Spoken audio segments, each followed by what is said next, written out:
Hi, welcome. Thanks for coming. I'm not very good at sitting, so I tend to be a little ADHD, I think, when I'm in front of people. So, but thanks for coming. And this is kind of an experiment. We're going to see where it goes. I want to thank Scott and Gail for doing this and also sponsoring the reception afterwards, which will be the part, that I think will be really fun.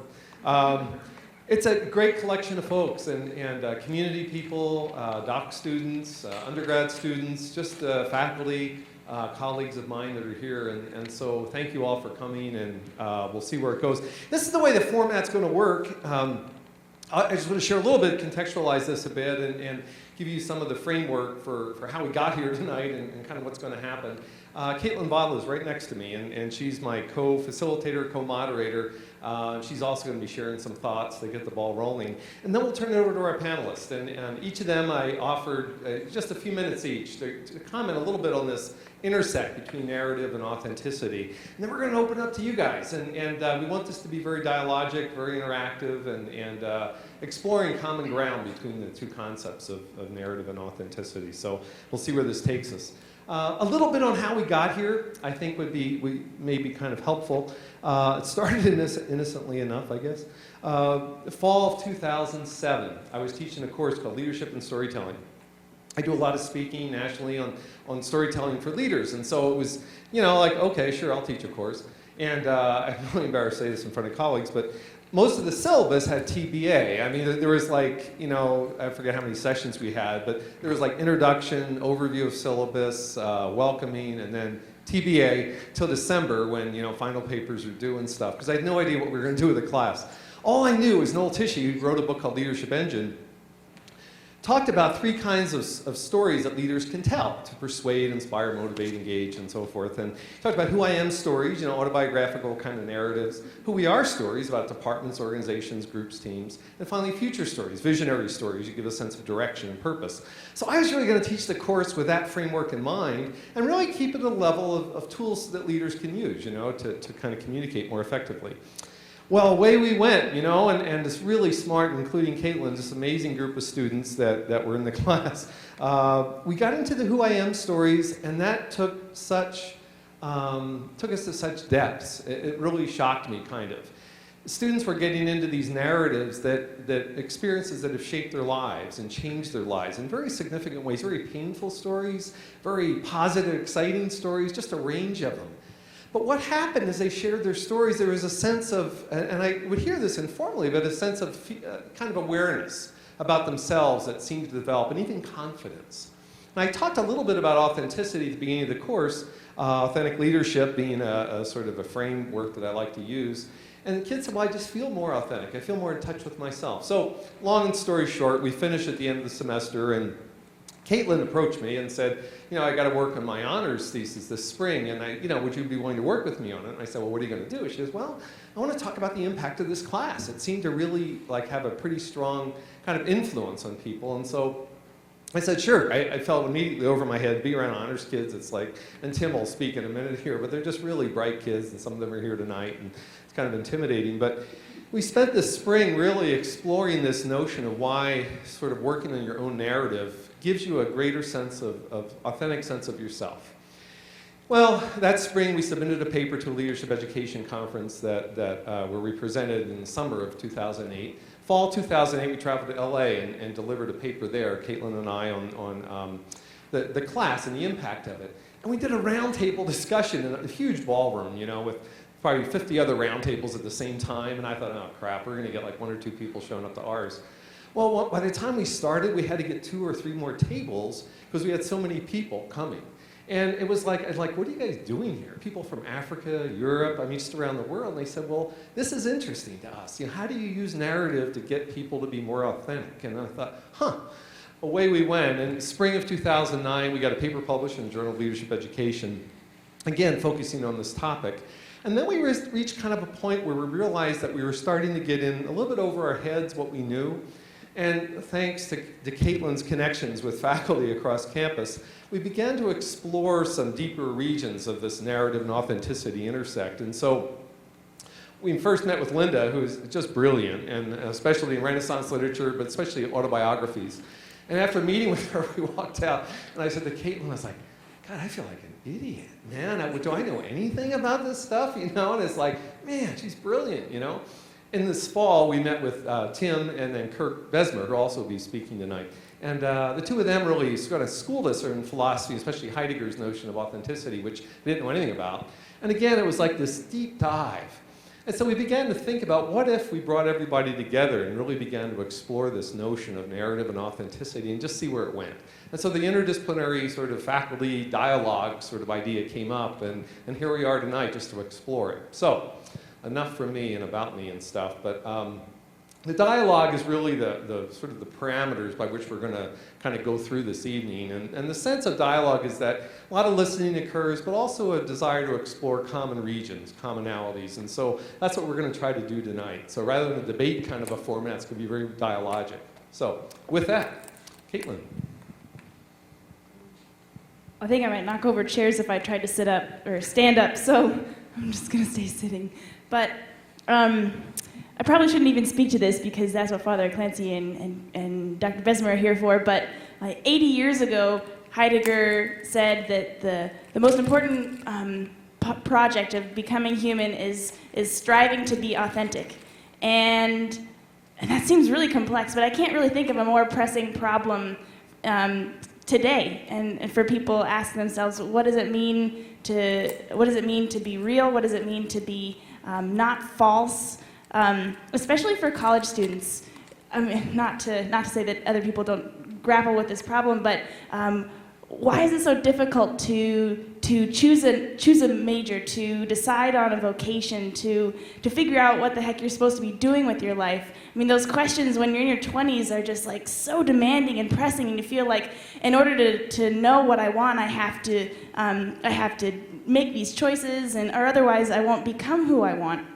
And it's this strange thing when I took Joe's class and when I started to look into Heidegger and what he was actually saying, even though I can't comprehend it because he's like all this incomprehensible language and it's all blah, blah, blah, blah. I don't know, but it's the idea that you don't ever arrive at the question of who am I, but it's a continual asking and living of that question.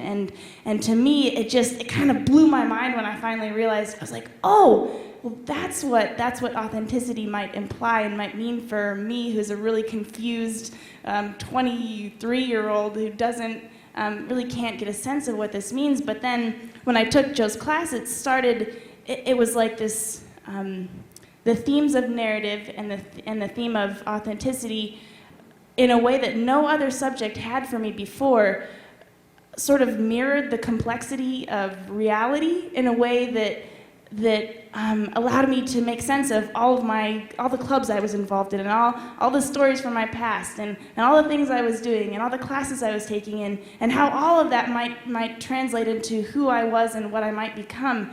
And the idea of narrative really brought all those things together for me. And so for me, it was this really exciting topic, and I'm actually, the reasons why I'm so excited about this roundtable is one, because it brings really smart people like those people together to talk about what I think are some of the most important questions we can be asking, and also it's interdisciplinary.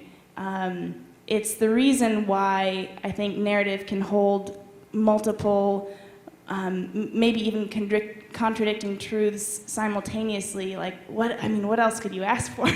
So for me, I'm really excited to be a part of it because I'd like to have my next set of studies dive into what these two topics mean. And I'm also really excited because I think there are so many practical applications that can come from this, that you can see in the Truth Commission in South Africa, that you can see in the work that Joe does when he walks into a corporation or an organization that has people who just don't get along, and that's like a nice way of putting it, but he can bridge the divides between people by getting them to sit down and simply share their stories. They get bored and they don't care about what other people say when they're talking about their opinions or their views, but when you share your stories with people, it's like you can't really help but see them as human. It's like there's this, and I'll shut up after this, but there's this amazing project that's happening between Israeli and Palestinian families who have lost someone in the conflict. And all that the project is bringing people together to talk on a level that goes beneath the politics and gets to what it feels like to lose a family member to a conflict that if I am an Israeli mother and you are a Palestinian mother and we both lost a son, what does that mean? And those are the kind of stories that, and the kind of power that it's something I can't quite wrap my mind around, and I hope that this dialogue and this discussion helps us find out some of the reasons why it's so powerful. You know, can I just 1 second? I wanted to do this, and I should have just done it before I introduced Linda, actually. Variety of folks here tonight, different interests, different reasons for being here. I'm going to give you about 30 seconds, if you don't mind, just for the person next to you. This isn't touchy-feely, hug, touch, anything like that. Why are you here? What's your interest in the topic? If you would just share that with the person next to you. And again, I'll just give you about 30, 45 seconds to do it. And introduce yourself and your motivation for being here tonight. Okay, thank you. Real quick, you just met Caitlin. Dr. Linda Tredenik teaches in the English department here. PhD from University of Oregon, emphasis Renaissance literature. Father Tim Clancy, director of the honors program, philosophy prof. I've been here at the university. God, Tim, how long have you been here? Off and on. Yes. Yes. More on. Since my days, that's right, for a long time. He's wonderful. The honor kids just loved him. Dr. Sandy Wilson, who is Leadership Studies doctoral program. She was the chair, actually, of my dissertation. She saved me. I wouldn't be here tonight without her. She's here, and then Dr. Kirk Besmer, assistant professor in philosophy. So you'll get to know each of them a little bit as they share some comment. But I'm going to start with Linda, and then we're just kind of going to go down here. So anyway, Linda? Literally never used a microphone, so. Really? Not one of these handheld ones, so I'll try not to. Say like, are you folks from out of town? That's I'll be here all week. So the title of this roundtable is Narrative and Authenticity, and the questions that were printed on the flyer and that Caitlin just posed to us, why is it so difficult to be authentic in today's society? What can we learn about our authentic selves from thinking about our lives and stories? Suggest that we're here to explore how we can use narrative to find or to find out about our authentic selves. And this purpose seems to me to presuppose that A, there is such a thing as an authentic self, and that finding it is a good thing and part of a healthy psychological process, and that B, narrative is an appropriate vessel or vehicle for holding and transmitting such an authenticity. We think about this connection because the values we associate with a good narrative are the same values we associate with a positive self-image. Both maintain coherence by blending consistency with the possibility of change, growth, and movement. In other words, a narrative turns the chaotic twists and turns of our life into a progressive logic of development or evolution. My scholarship is on narrative and not authenticity, and specifically I'm working on a book project on the influence of Protestant theology on narrative structure in 17th century British poetry. But my work is predicated on a different set of assumptions than I think the ones at work in this panel.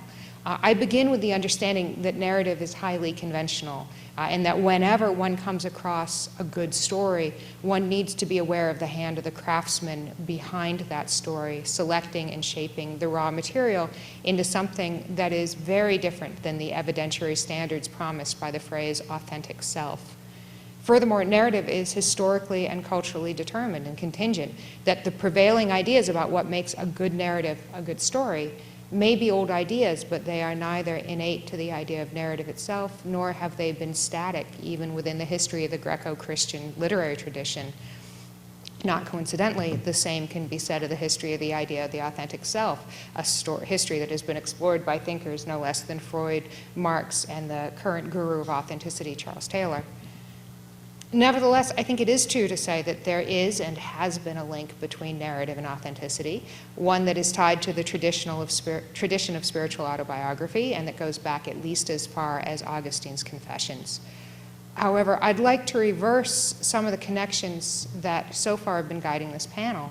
Rather than seeing narrative as a vehicle that can take us to our authentic selves, I want to suggest that narrative is the trace of the absent authentic self. It provides no tale of what we really are, no topography of what we really ought to be, but rather is a sensitive imprint of our desires, telling us only of what we want to be, but are not.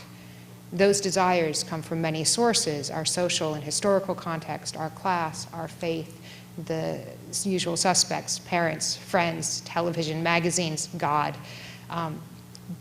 But those sources, I think, are not from any transcendent truth about what it means to be human.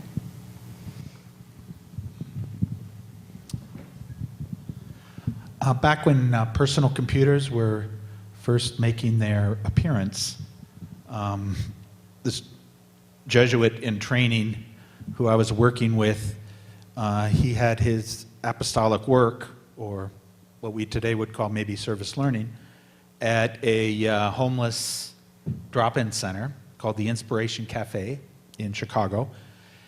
And they got a bunch of Apple IIs donated to them.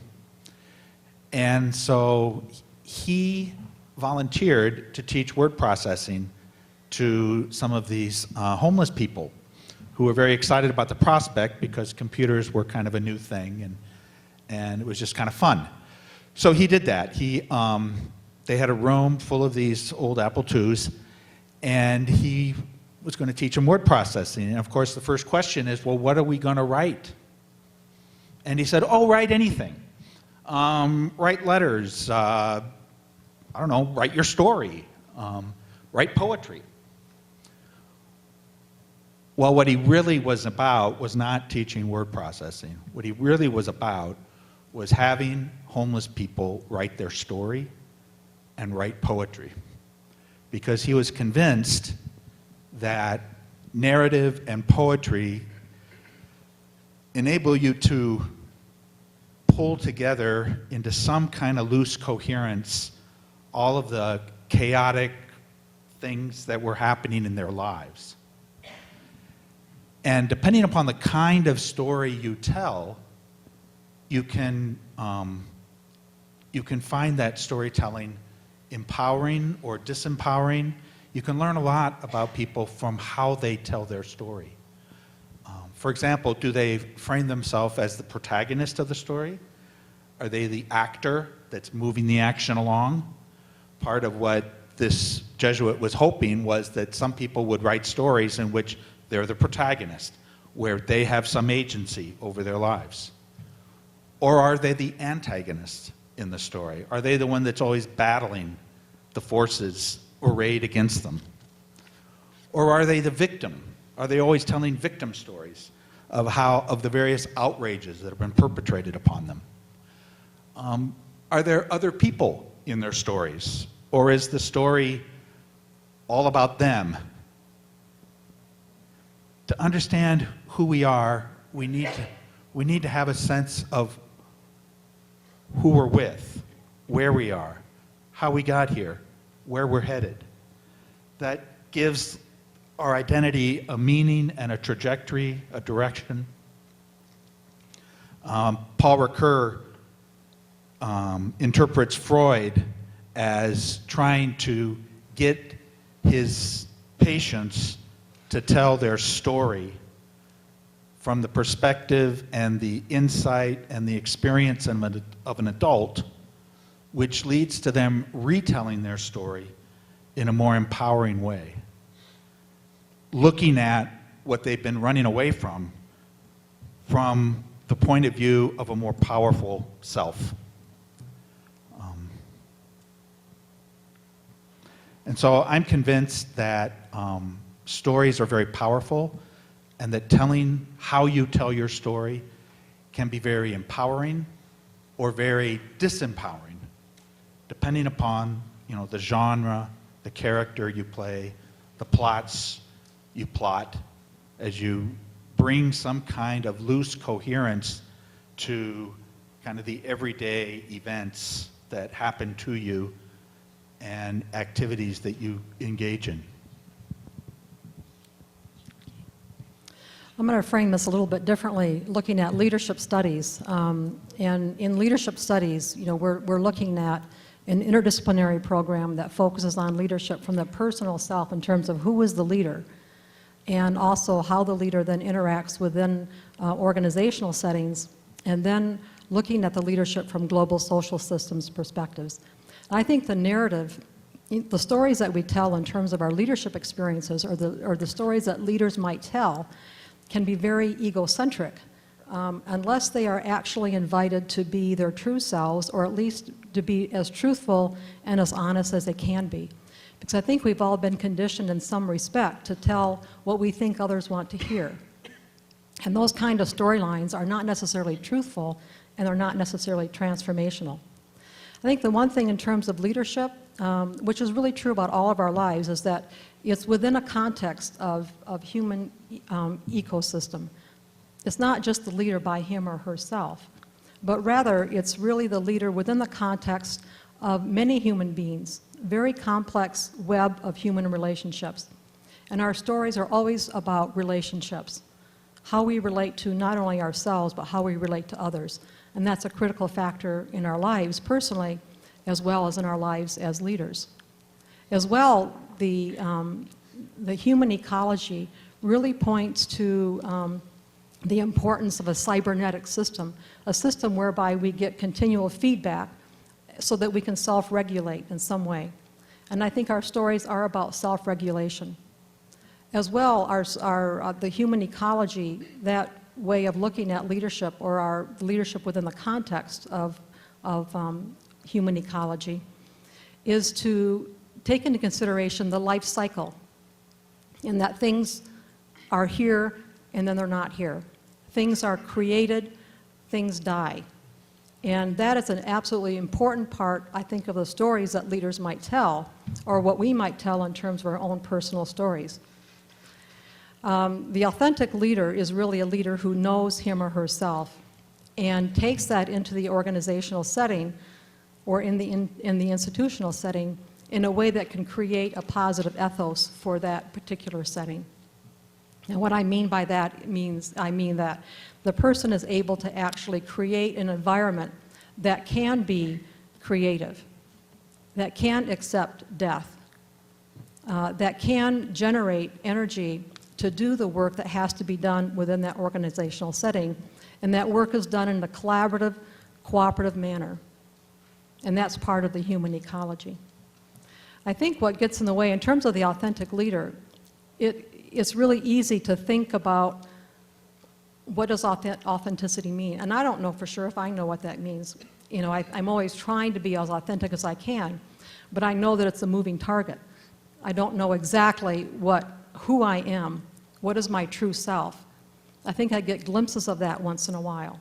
And so that may come out in stories that I may tell about my life, which may be different 5 years from that point, because I may have a different view based on my lived experiences. But I think the authenticity is a goal that, something that I think down deep we really strive for, and it's something that we really seek. We seek to find out, who am I and what am I called to do?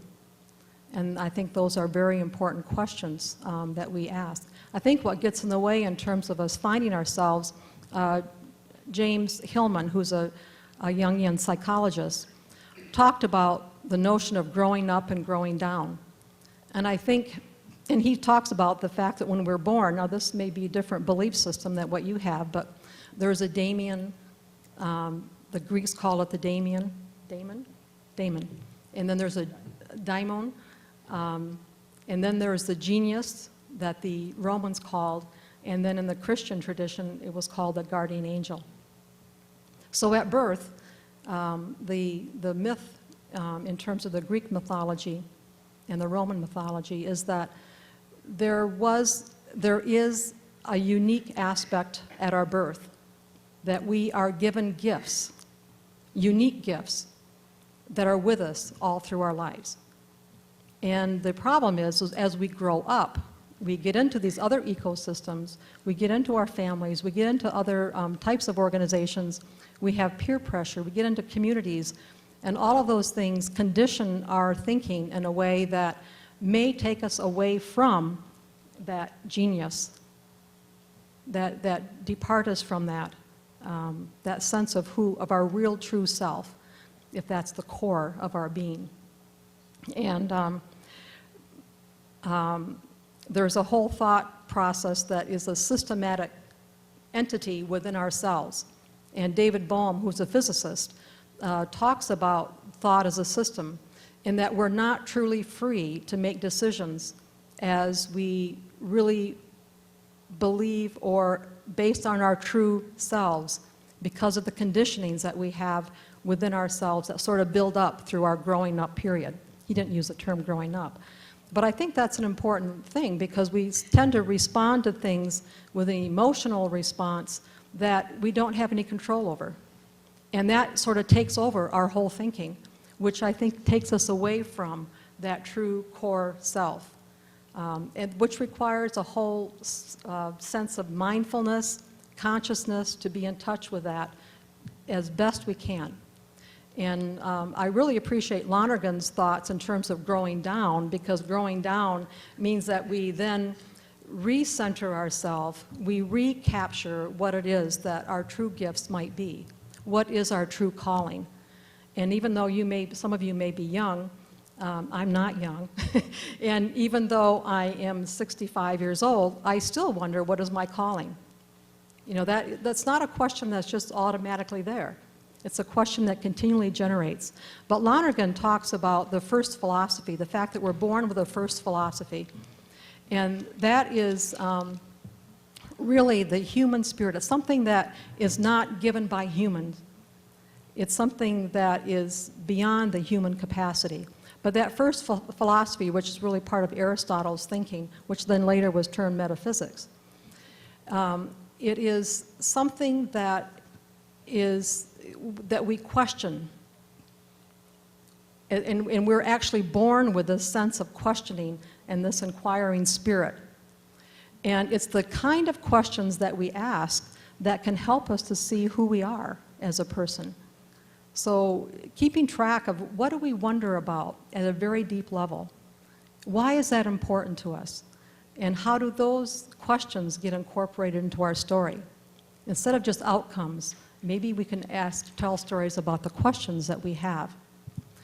But the whole process of being conscious of what our questions are, our deeply held questions, what we really, really wonder about, and also being aware, being conscious of ourselves as knowers, so that we can gain a sense of who we are, because every question, Lonergan says, that we ask has something to do about our being, that it's a reflection back on our being in some way. But in the process of trying to discover the answers to our very important questions, it's trying to be attentive to the data that we have about ourselves in terms of ourselves as thinkers and knowers. And it's important for us to be understanding so that we can gain a deep understanding, trying to seek a truth beyond, moving our horizons beyond what we have known in the past. And that we be reasonable in terms of any judgments that we might make about what data we have and our understandings. And then we be responsible that we can take this into the world and live this out in a way that's meaningful and purposeful. And that's part of our story. And I won't take too much time here, but I'm kind of going on. But I think, you know, the whole idea of the narrative is important, but I have some concerns about narrative in that, again, it's part of, I think, our human conditioning, that we would tell stories that maybe we want to hear, or maybe stories that we think other people want to hear. So the question that I have is, what is the purpose of the story? And for whom are you writing the story? And I think if you answer those questions truthfully, and it's really a true story about yourself, then I think you can go at a deeper level, because we always choose just little bits and pieces of our lives that we're willing to share at any moment in time. I'm not going to divulge my whole story to anybody. There's always a sense of vulnerability in telling our story as well, and that people might put us in a box. They might stereotype us. They might ridicule us, oh my gosh, did you hear that person's story? I can't believe, oh, I don't even like her anymore because I heard her story and it was really strange, or whatever however they may respond to that. And I think also, if you're looking at authenticity and narrative, the question is, I think the stories need to be about transformation. They have to be about that life-death cycle. They have to be about the struggles. They have to be about our true selves. They have to be about our brokenness, about our healing, about our redemption, and done in a way that isn't with this drama. Like I think in today's world too, with the media, we've been conditioned with all the drama and the sensationalizing. And I think there's a temptation to tell our story in a very sensationalizing way, perhaps. I mean, I'm talking about myself, so I'm not talking about you. But, and I think that is a danger, because then it's not necessarily truth-telling.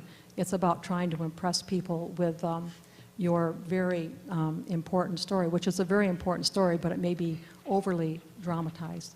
So I'll be quiet at this point. I don't have much to say about narrative, which is good, I suppose. But I wanted to say something about authenticity. My approach to this is philosophically from Sartre and mainly another philosopher who has received some bad press lately, Martin Heidegger. So I'm a little nervous in trotting out some of his thought, but I think he has a pretty good track record on this one. But I think authenticity, philosophically speaking, is an ideal. And I would go back to sort of the first existentialist who really articulated very well for 20th century existentialism what the task was, and this is Nietzsche. And Nietzsche is well known for saying, you must become who you are. Now, this is obviously a paradox. How can I become who I am? Because being and becoming are not the same thing. And so if we dig a little bit deeper and ask, why is there this paradox? If this is really a philosophic ideal, how can I become who I am? And I think what the existentialists, and specifically phenomenological existentialism, can do is to at least indicate where this paradox arises. And I think it arises from what I'll call objective time and lived time. And objective time would be the time of engagements with other people. Ordinary time, we have this meeting we started 5:45. I was late because I was teaching. So we have this time that we share together. And we might sometimes even think of it as universal time. It's a time of events, of happenings, of public events. But then there's lived time. And these two are, I think, radically different, because the time of objective time, you have past, present, and future, and they're divided up into three categories. The past was, the future will be, and the present is now. And we are, in this view of objective time, we are in the present like a pencils in a cup. We're all encapsulated just in the present. That's this notion of objective time. But of course, none of us live that way. None of us live time that way. We don't live time as a series of punctuated now points. Rather, we live time with the past is always a part of our present understanding, and that is useless without some sort of future orientation. So we live time not so much in terms of temporal moments, but in terms of possibility. And this is what I think Heidegger is getting at when we go to understand ourselves. And how are we going to understand ourselves when those possibilities for my future and for my being are given to me by my culture? And so the threat always is that I will just take a narrative that's already set maybe by the media and just live my life that way. And so I will use some external understanding of my possibilities to then live out my life and to understand my life in those terms. And so I think that's the threat of living out these stories that somebody else has, in a sense, written for us. But then what would a kind of authentic temporal ordering be? And I think, again, it's this challenge of understanding my life as a unity and integrating my present moments with this overall unity. And the real threat is absorption into the now. And in philosophic terms, the real threat is to stop understanding myself and my temporal being in lived terms and start seeing it in objective terms. So when I was looking at these questions, why is it so difficult to be authentic in today's society? I think about the ways in which I experience time in my daily experience, and I certainly don't experience the objective whole of my life. What I experience is much more objective time. I have appointments, I need to be places, I need to be here. And so you get absorbed into the busyness of everyday life. And this, for Heidegger, is a kind of fallenness. He's worried that we get absorbed and we stop thinking about this other kind of time, this larger lived time of thinking in terms of coherence and unity, which people are talking about. And so I think the experience we have daily is one of fragmentation. And unless we're forced back upon ourselves to disengage from that way, we tend to never think about what does any one experience have for the meaning of my entire life. And so when I think about, well, what would true inauthenticity be? What would somebody who's truly and completely lost? And it would have to be the experience of one damn thing after another. There's no coherence to the whole.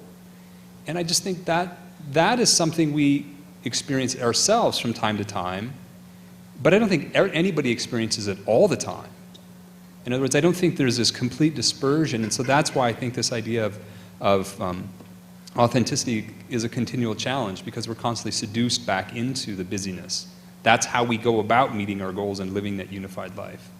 But then the question is, well, how do you balance it? And I think that's the more difficult aspect, and I'll just close with this idea, is that if authenticity is an ideal, and so we don't want to say that I've ever achieved it, the first step in going down the road to having a more authentic way of engaging oneself in the world is to recognize that not only is inauthenticity possible, but it's likely, and we're always, all of us, going to end up there at some point. We're always going to be continually running back and digging ourselves out of this hole we're in order to achieve some unity. And that, I think, is really the challenge. So. Any of you questions for each other before we pull in? Well, I'll make one comment. There seems to be a common thread that we have to avoid our culture stories, that we have to be original in writing a brand new story. And and probably the way I framed it telegraphs this, I think that's overdrawn. In writing our own story, in telling our own story, and living our own story, we can't but rely on the resources of our culture, the genres, the archetypal stories. And again, I think that's how you can come to understand somebody, by what kind of a story they tell about themselves. Is it a heroic story? Is it a tragedy? Is it a romance? Is it a comedy? And these are all genres. You know, Christians seek to understand their story in terms of the Paschal story of the life, death, resurrection of Jesus.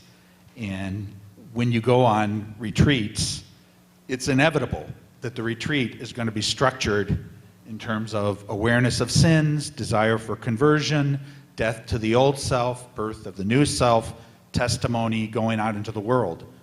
Right? So there are these genres within which we work, within which, just as there are characters in our story that we don't have full control over, but we do give them scripts, which they either follow or don't follow, which might cause us to revise our own script.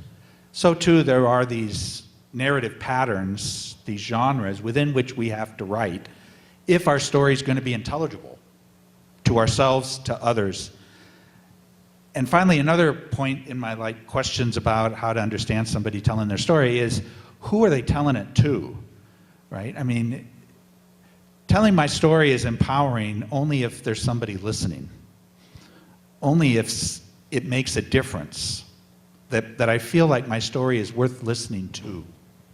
And to do that, I have to use tropes and metaphors and plots that other people can resonate with, that other people can recognize, and perhaps recognize some of their story in my story. So I need to be distinctive. I want it to be expressing what is unique, but not expressing what is separate from anybody else's story. You know, what is my story versus anybody else's story.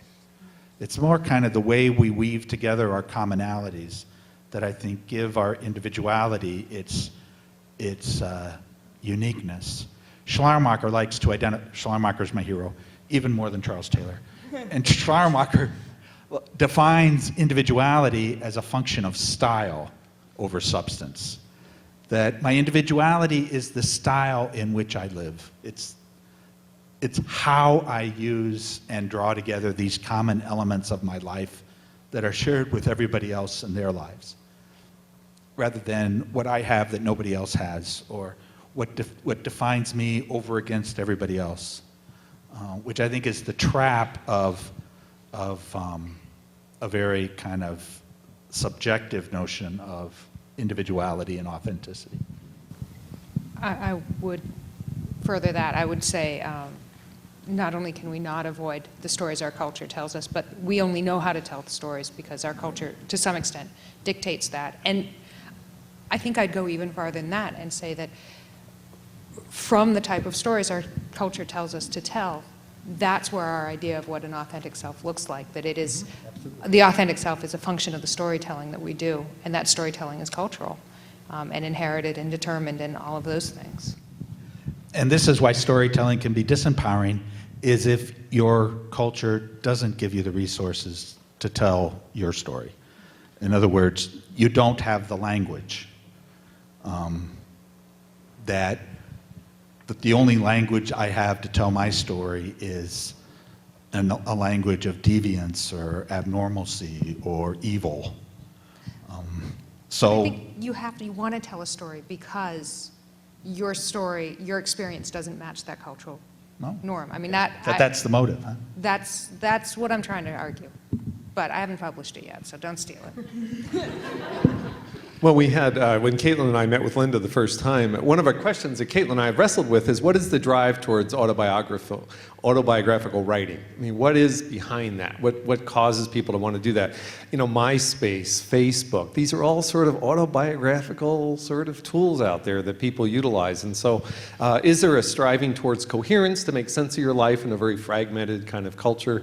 Or is there something else there? And so there's some of the questions that we've kind of wrestled with.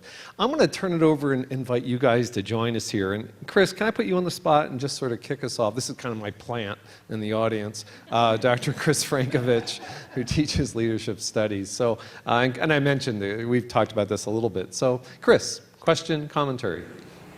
Thanks, Joe. I do have, I mean, this is a great and rich topic. I think this is I'll try to. Yeah, this is a great and rich topic. I don't know if I have a specific commentary right now. What was just going through my mind is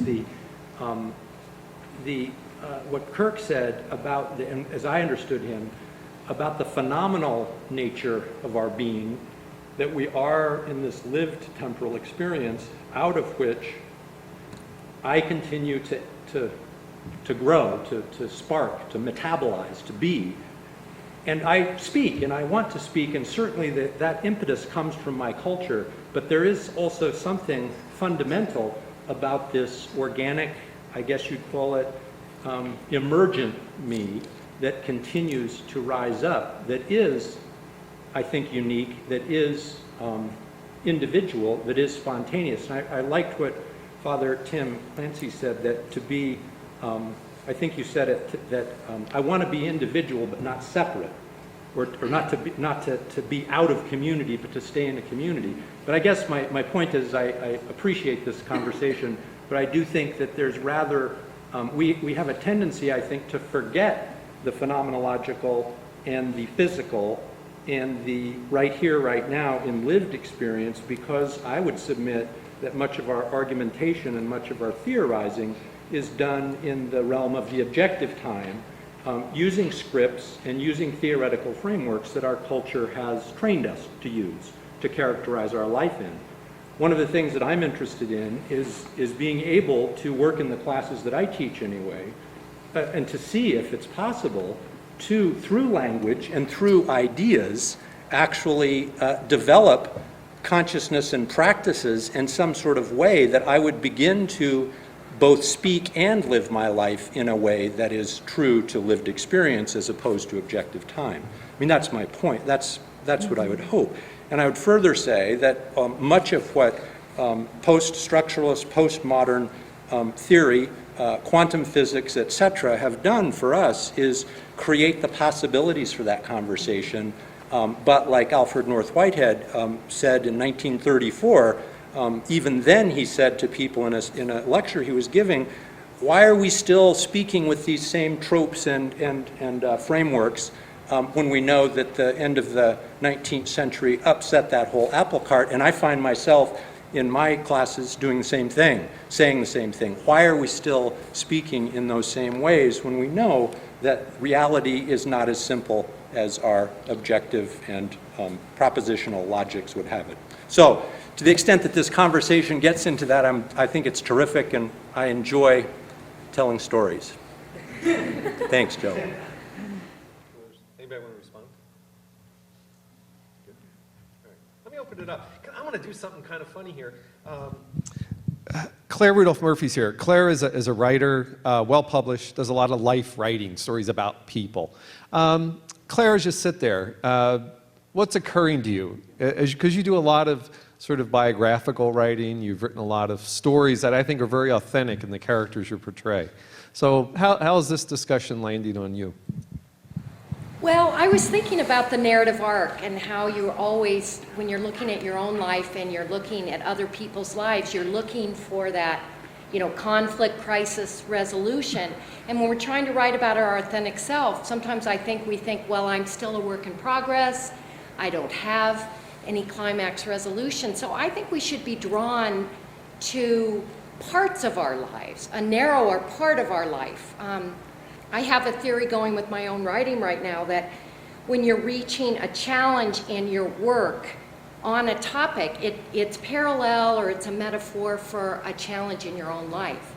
And I hate to say it, but I finished building a house, and you can't get any more cliched than to write a book to build a house. But I think if you look at a narrower part of your life, we're yearning for some kind of full narrative arc. And when, is it Chris that you were, what? Kurt was saying, I think we don't want to look for those arcs unless we're in a class like you're teaching, because we do live busy, busy, busy as we go, and the only time maybe we take time to do that is when something isn't going right, and that we're forced to then look for that. And the answers just aren't there, and the cultural answers, we're not getting the jobs that everybody else is getting, our marriage isn't working, our health, whatever. And so that we need to look at a deeper sense, and that we're drawn to other people's stories because we think, well, what do they have? What part of their life story can tell me something? And journalists are always saying, don't go after any story. Go for the story that has an arc, that has some kind of hope that propels us into the future. That's why. One of the tools I used in the storytelling class, Jerome Bruner talks a lot about turning points in narratives. These moments in our lives that shape us. And it's very interesting, we don't remember every single thing that ever happened every time we brushed our teeth or combed our hair, but we remember certain events that shape who we are, that cause us to believe certain things or value certain things, or career-wise choose certain things. And it's a very interesting kind of area of focus when you look at people's narratives or turning point stories. Every autobiography I read has them in it. Significant Lance Armstrong. Bang. Not very interesting guy until he has this bout with cancer, and everything changes from then on, So these turning point moments are very rich, and I think they offer us something in terms of learning more about ourselves. So, Well, the turning points, I think, also call upon us to tell our story again. I mean, it's striking to me that in evangelical Protestantism, which is focused on the conversion experience, the first thing you do is you tell your story. You tell the story of your conversion. And that's a different story than you would have told before your conversion. So you're kind of telling yourself who you are now. And it doesn't mean that you're not telling about your past self, but it's got a different narrative now. And it strikes me that you've got a secular version of that in AA, where it's all about people bearing witness to, the depths in which they fell before they decided to turn their life around. And now I think they have to keep telling that story in order to firm up and make real that motivation that, no, this is now my life, not what it was. Now this is my life. So I gotta keep telling myself this story. But that's a danger as well. I mean, it's actually interesting that early American Protestant Puritan congregations, that was actually telling your conversion experience was how you officially got into the church. So it was, considering that was the dominant political structure of North America, it was the mark of citizenship that you could tell the conversion story. There's a great model that comes out of Dante's studies, and of course Dante's also telling a conversion story in which you talk about Dante the pilgrim, who is the character moving through hell and purgatory and heaven. It's Dante as a character. And then there's a second Dante, which is Dante the poet, Dante the person who's had the conversion experience and can now reflect back on that experience. And the telos of the story is when the two come together and Dante the pilgrim becomes Dante the poet. But there's also that danger that all stories move towards that end point. All stories have to move towards the moment of consistency. The danger seems to me demanding that there is a consistent endpoint, or you're not living the right kind of life. Let me open it up. What thoughts, questions you might have?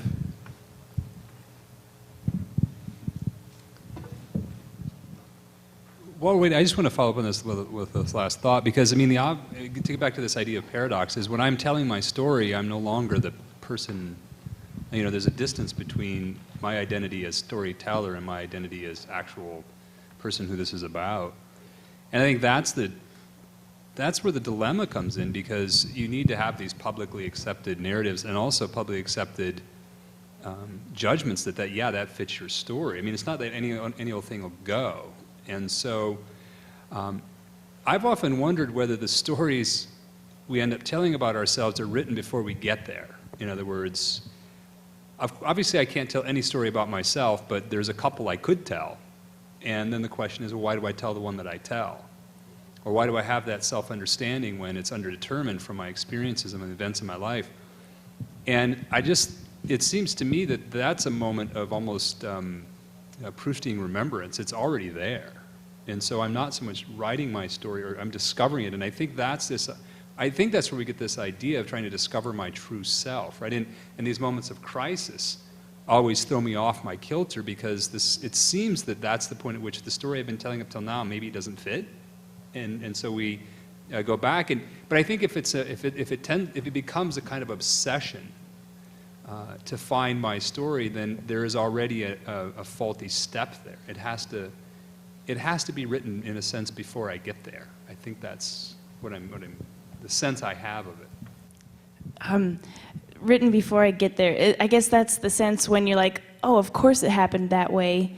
Like when we say all the coincidences in our life. Like this morning, I locked my keys in my car, but because I locked my keys in my car and missed a meeting and was late, I happened to catch the bus at precisely the right time in order to get back to my car at precisely the right time to find the locksmith who was already opening the door for me. And it's like, oh, of course that makes sense. Like, isn't that funny? And when I thought about it, I was like, why am I trying to make sense? Why am I having a reason for why all these things happened? It's like I need it to make sense. Like I need there to be, well, of course I was supposed to lock my keys in the car, and it's funny too, because what's really scary is not about ourselves, but when I sit down and talk with Linda, sorry I keep doing this to you, and I fill in all of the gaps in the story that you're telling me, because I need to understand you. And so I tell all these stories that are probably inaccurate, maybe, hopefully not too inaccurate, but why is that? So I get the sense that story can be a way to connect people in a way that arguing about opinions cannot, but also it's this extremely dangerous endeavor in which you can hear a part of a story or tell a part of a story about yourself and then fill in the gaps in ways that aren't honest or that miss what is actually being lived or experienced. And so I think it's kind of interesting, that's all. Well, and that just speaks to the power of storytelling, right? That it can be dangerous as well as life-giving. Doesn't that also speak to the differences in autobiography and biography? Like, I'm not too looking forward to somebody's biography or autobiography coming out here. I was hoping Sarah Palin's had already come out. And I have to wonder how people will tell this story, her story, and an outsider telling it. And so I think we're dealing with that too. Well, it also touches on, for me, sort of autobiographical memory.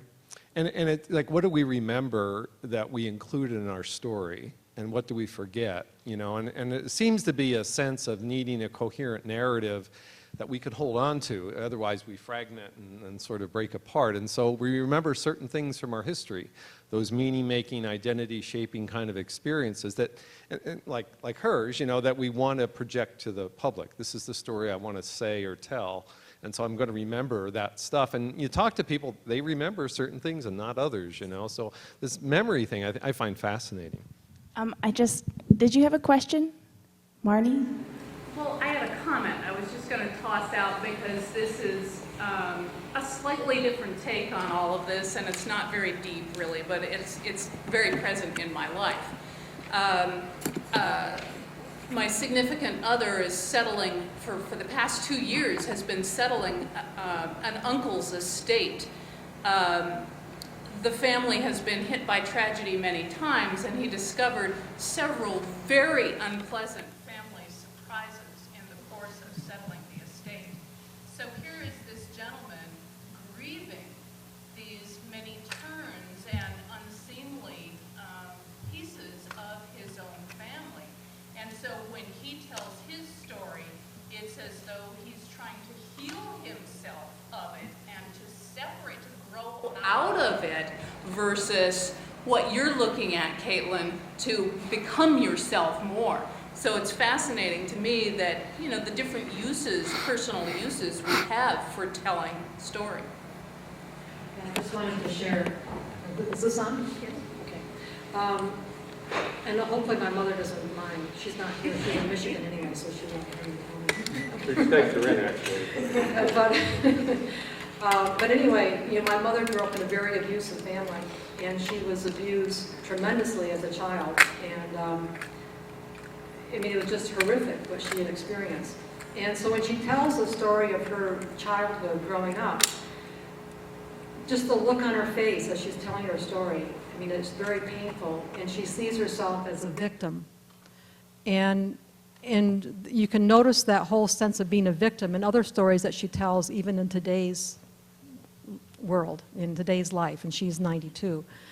But we've talked about also her other stories that she can tell at different points in time, and those are stories of great strength and courage to not pass on to us, her children, what she'd experienced as a child, and the dedication and commitment that she had to not do that.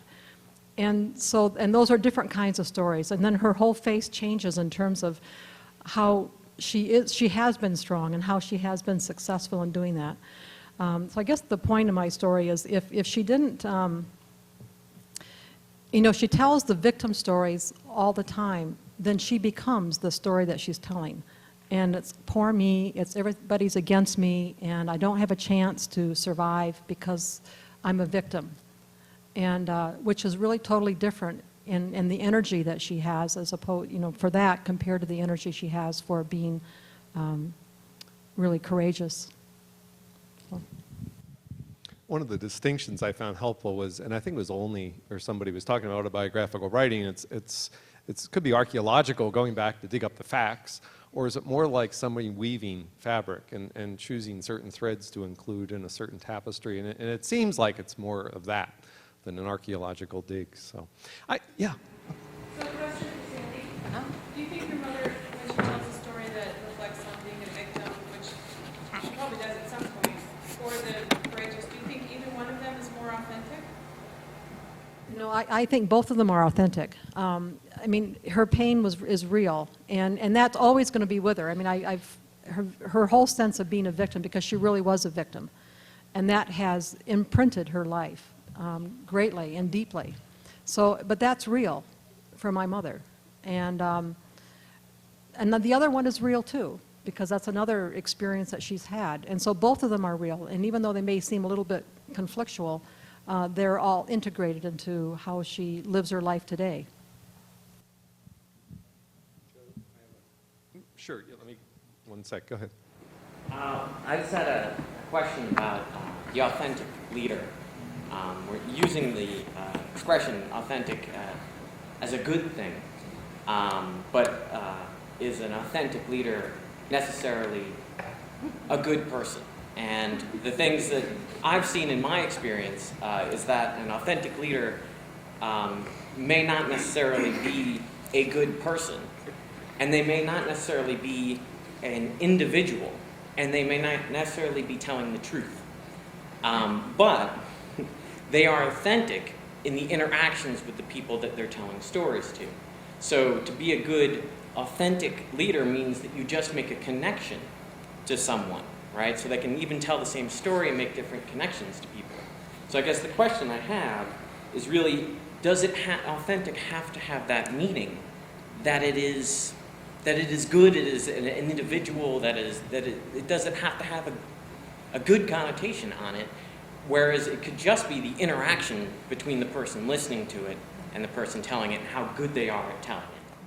So you could have bad apples as the leaders that are authentic bad apples. I don't know. Well, they didn't do bad things. They led people well. I mean, the companies I've been in, they led people well. They just were not genuine people.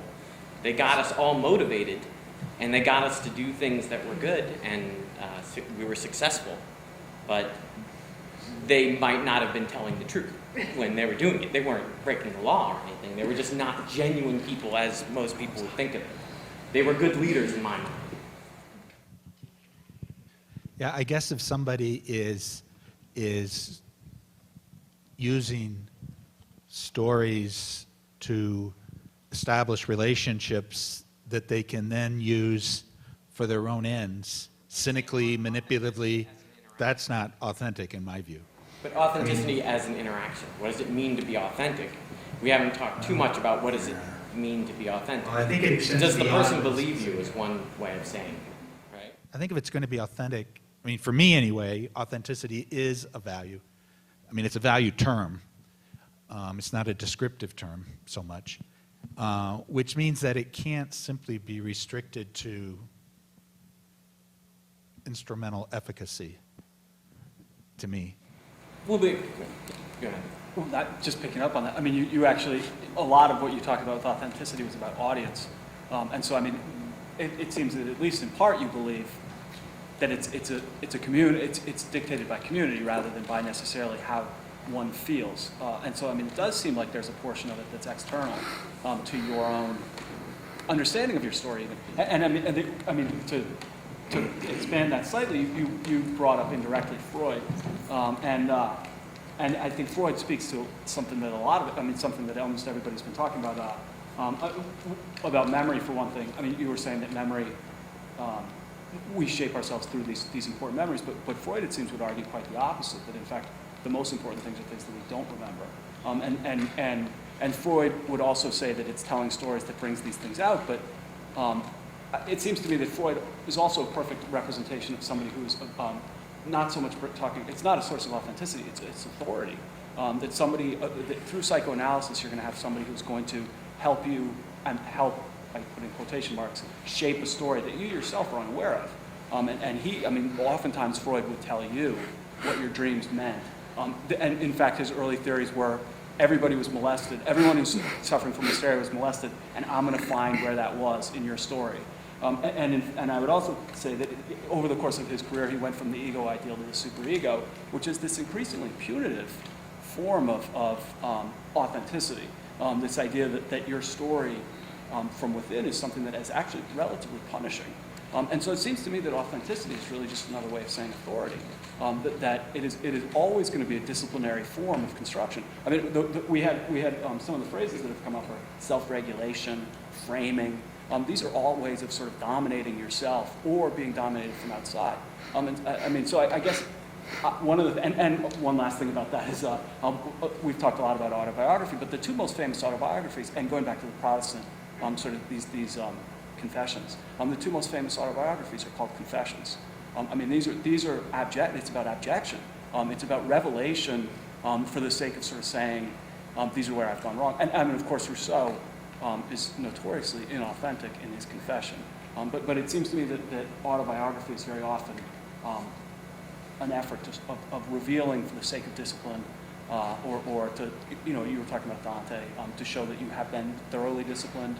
And so, how is authenticity ever really a positive thing? I would say that there have been a lot of words that we've sort of thrown around here as if they're positive, and authentic is one of them, and organic, fundamental, true, real. I think I'm deeply suspicious of all of these words, and I would argue that all of these words, to some extent, are mystifying the way that society is imposing these value structures upon us, and that we can't get out of that, but that the sort of paradox that is in the title of this, narrative and authenticity. Narrative is a fictional device. Authenticity is promising a kind of truth. That paradox points to the way that a lot of these terms are in fact these external impositions that serve a particular master. And if you're looking at Freud, it's one master. If you're looking at Marx, it's another master. If you're looking at Augustine, it's a third master. But you're right. I think a lot of these terms end up being terms of mystification. But couldn't any ideal be understood as disciplinary? So why would it being disciplinary mean that authenticity isn't an ideal?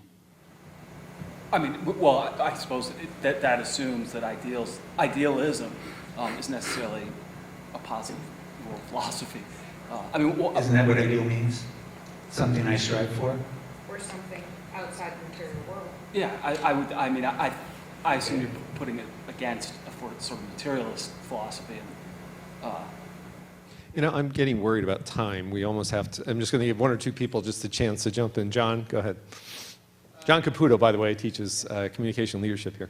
Just the narrative part first. From a communication perspective, narrative is the thing humans do. It is the way we communicate through narrative structures. We have no other system of doing that. Now, when Kurt was mentioning, the busyness of our everyday life kind of maybe sometimes takes, I don't remember your exact words, but somehow takes us out of that self-reflexive kind of mode. But there's an implication I got from the panel from time to time that a narrative was a written document. But I like to say that it is the busyness of everyday life that is our narrative story. I taught my class, I walked to the library, I came to this room. How I live that life, every minute of that busyness, is my story. It is my narrative. Is it authentic? Well, for me, authenticity, if I think about authenticity, I go back to Salinger, Catcher in the Rye, and I just try not to be a phony. So authenticity and phoniness is somehow I need an integrated self, and I'm hoping the person that I think I am comes through no matter what role, whether I'm the teacher or the person in the audience or wherever I'm at. I'm trying to be, I don't want anybody to think I've never seen that guy before. I want them to think that's the same guy they saw in that other role, but I I slightly changed because I had a different task in that environment. And I would think if you look at people's behaviors as their story, that you have a better chance of capturing that from the totality of their interactions as opposed to any particular script that we're giving at any point. Yeah, right there. Well, actually, I was thinking of Benjamin Rye earlier. When I read in high school, we were talking about how he's kind of a dishonest narrator. You don't know how much you can trust him.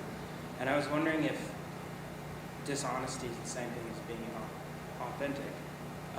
If you have a desire to perceive yourself in a certain way, does that arise from your authenticity, or is that being inauthentic?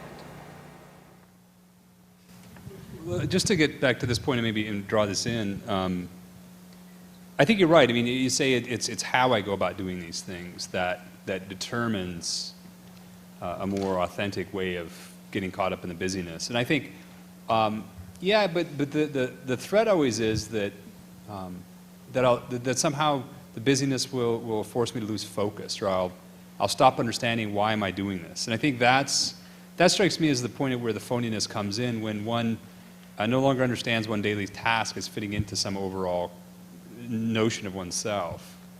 But I think Catcher in the Rye is a really good example of the intuitive sense we have of inauthenticity, and I think these phonies, I mean, that's, when I read Catcher in the Rye at 15, it's just think every adult was phony, right?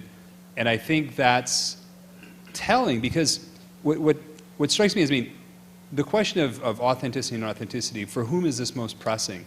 And I think it's for people who are about to make large life decisions, people in crisis, or people who are coming to the ends of their lives. So I think the best portrayals of authenticity are in literature rather than in philosophy. And so Catcher in Rye is a good one. The Death of Ivan Ilitch is another good one. It's about a guy who's about to die. I think there's a movie called About Schmidt, which is a very good portrayal of inauthenticity. A guy's about to retire. Another one I think is really good is a movie called SLC Punk, and it's about somebody going off to college. So I think there's something that college graduates and retiring seniors have in common that the rest of us working folk don't, right? We can procrastinate the question of authenticity because we are caught up in the busyness. But those who are about to enter it and those who are about to leave it, this is a really pressing question of the absorption. And so I think this is a really maybe a good way to frame the issue of the ways in which the everyday world can push us out of those questions. Why does the meaning of my life have less urgency to me now than it did at 19? Is it because I've already decided? But I think that's not the case, because as you were saying, you still at 65, or you still see this sort of this forward orientation. And if I understand my future, not in terms of time, because any one of us might die at any moment, right? It can't be that, oh, I got another 40 years ahead of me, or I got another 10 years. It's that my possibilities, even at any age, seem still open. They're an open question. What is my future going to mean for me? And so I think this idea of seeing in terms of possibilities yet to be determined, whereas when you're working, those possibilities are fairly closed down, right? I know pretty much what I'm going to be doing for the next 2 weeks, and there's not a whole lot of play in there. So now to get back to the question, could you restate your question again? Yeah, is it possible that I might want to perceive myself as this great guy, even if that's dishonest? Can dishonesty come from the authenticity? Well, I think that always the stories we tell have to be verified by others. I mean, if it's true that I can't but tell a story that is meaningful in the context of meaning of my culture, right? I mean, I couldn't sit here and tell you how my life as a mountain man has been very meaningful to me, because I can't be a mountain man, right? I mean, that's just not a narrative in my culture, and it's not factually possible. So whatever story I tell has to be open to narrative understanding of my culture, and it also has to be verifiable by those who know me personally. And so I think, and I think within those realms, there's some open room, right? I mean, what ultimately does it mean? And maybe you've had experiences like this when somebody else tells stories about you that you don't think are relevant, right? Like when my mother starts telling stories about me when I was a kid, I want to say, no, Mom, my story started at about 14, right? All that stuff you say when I was 7, that doesn't have any meaning to my life. Yeah, and so that's what I'm saying. So you can be dishonest, I guess, if somebody calls you on it, But what do we call somebody? I mean, I have a friend who rewrites his story about every 18 months. And that kind of chaotic life, and I kind of give him the business about this once in a while, and he'll tell a different story every time. And every time he tells a new story, I just think, well, we'll see. And I know, sure enough, it's gonna run its course. So yeah, you can tell phony stories, it's just people aren't going to accept them. And the question you want to ask is, what I want to ask my friend is, do you really believe your own stories? And he does. But then I think we'd have to say that's a kind of phoniness, right? He's not really owning up to his own past in a way that we would want somebody to do in a coherent life story. I don't know if that answers. I am a literature prof, so I have to jump in on Catcher in the Rye. I mean, we're really asking a question about trustworthy narrators. And I would go so far as to say there's no such thing as an omniscient narrator in an autobiography. It's impossible. And yet, to some extent, that sort of goal of authenticity requires an omniscient narrator in an autobiography, which is unthinkable. The only omniscient narrators in literature take a godlike perspective. You can't do that from within an autobiography. I remember that Kirk answered the problem of that question by saying that the only way to really understand your authentic self is to die and then look back at your life in its entirety. And because we can't do that, I'm probably totally, saying this wrong, but we can't ever see the whole of our lives. So how do we make sense of what it means to be authentically us? We can't. And so we can hope, yeah.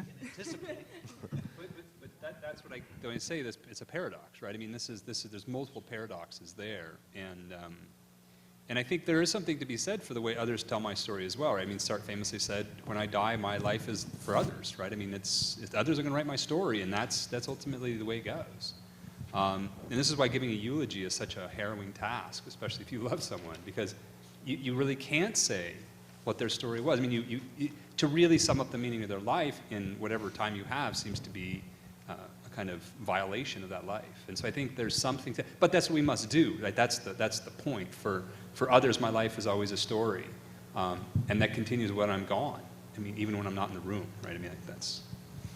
We got to get out of here. They got to rehearse, and they're actually going to do a big battle scene. So if anyone you do extras, if anybody wants to hang around, you can just appear in that. I just made that up. Caitlin is actually appearing in. Weaving Our Sisters' Voices. It's got sneaky sex from the Bible, so. Yeah. Gotta love that. When does that start, Jenny? Yeah, the end of January. End of January. So they're rehearsing actually tonight and so forth, getting ready for that. So if you want to come back for a cool production, please do that. I want to thank the panelists. Wow, rich stuff. And all these folks just did it like, hey, yeah, I'd love to do that. That'd be cool. Thank each of you. Caitlin and I just were nervous about this and really, really grateful. But also, yes, thank you. And thanks for coming. We thought it would just be us. Actually, we weren't quite sure, and so it was like really nice. People showed up. We're hoping for another roundtable sometime in the spring, probably late February, a follow-up to this, and again, a broad cross-section of folks. So hopefully some of or most all the same folks. So with that, I want to thank, and Scott and Gail, the bookstore folks, thank you. Scott, do you want to introduce what's happening next? Out in the lobby. So thank all of you for coming.